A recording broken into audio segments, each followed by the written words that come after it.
So they took charge of Jesus. He went out carrying his cross and came to the place of the skull, as it is called. In Hebrew it is called Golgotha.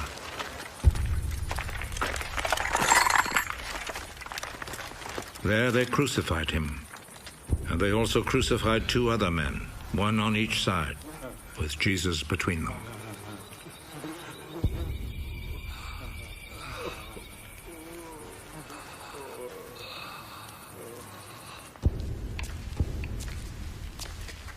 Pilate wrote a notice and had it put on the cross. Jesus of Nazareth, the King of the Jews, is what he wrote.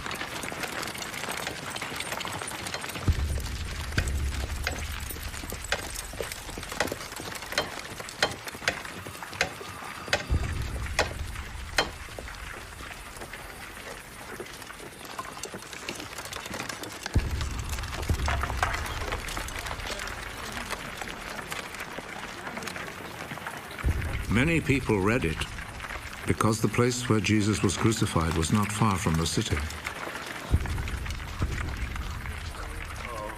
The notice was written in Hebrew, Latin, and Greek. The chief priest said to Pilate, "Do not write the King of the Jews, but rather..." This man said, "I am the King of the Jews." What I have written stays written.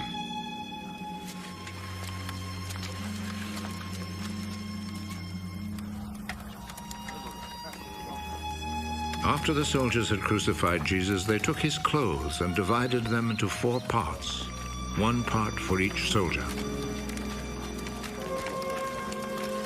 They also took the robe, which was made of 1 piece of woven cloth without any seams in it. The soldiers said to one another, "Let's not tear it. Let's throw dice to see who will get it." This happened in order to make the scripture come true. They divided my clothes among themselves and gambled for my robe. And this is what the soldiers did. Standing close to Jesus' cross were his mother's sister, Mary, the wife of Clopas, and Mary Magdalene. Jesus saw his mother and the disciple he loved standing there. "He is your son." Then he said to the disciple, "She is your mother." From that time, the disciple took her to live in his home. Jesus knew that by now everything had been completed. And in order to make the scripture come true, he said,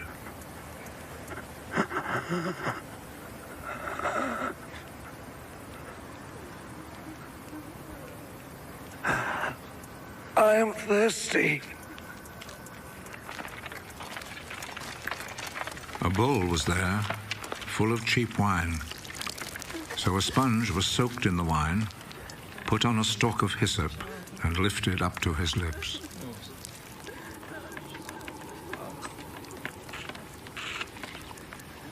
Jesus drank the wine.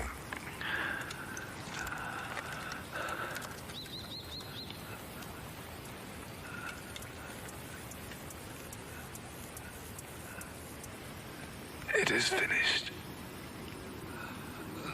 Then he bowed his head and gave up his spirit.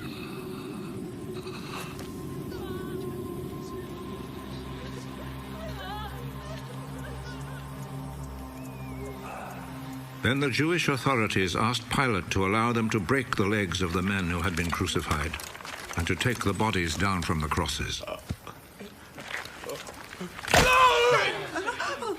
They requested this because it was Friday, and they did not want the bodies to stay on the crosses on the Sabbath, since the coming Sabbath was especially holy. So the soldiers went and broke the legs of the first man and then of the other man who had been crucified with Jesus. But when they came to Jesus, they saw that he was already dead, so they did not break his legs.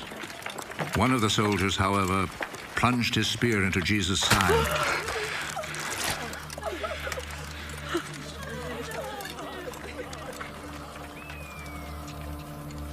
And at once, blood and water poured out.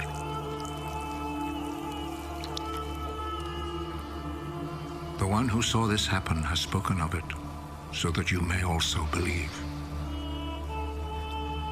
What he said is true, and he knows that he speaks the truth. This was done to make the scripture come true. Not one of his bones will be broken.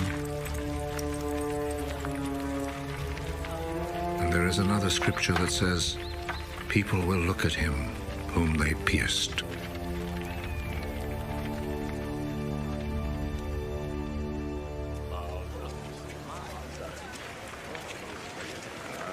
After this, Joseph, who was from the town of Arimathea, asked Pilate if he could take Jesus' body. Joseph was a follower of Jesus, but in secret because he was afraid of the Jewish authorities. Pilate told him he could have the body, so Joseph went and took it away. Nicodemus, who at first had gone to see Jesus at night, went with Joseph, taking with him about 100 pounds of spices, a mixture of myrrh and aloes. The two men took Jesus' body and wrapped it in linen cloths with the spices, according to the Jewish custom of preparing a body for burial. There was a garden in the place where Jesus had been put to death, and in it there was a new tomb where no one had ever been buried. Since it was the day before the Sabbath, and because the tomb was close by, they placed Jesus' body there.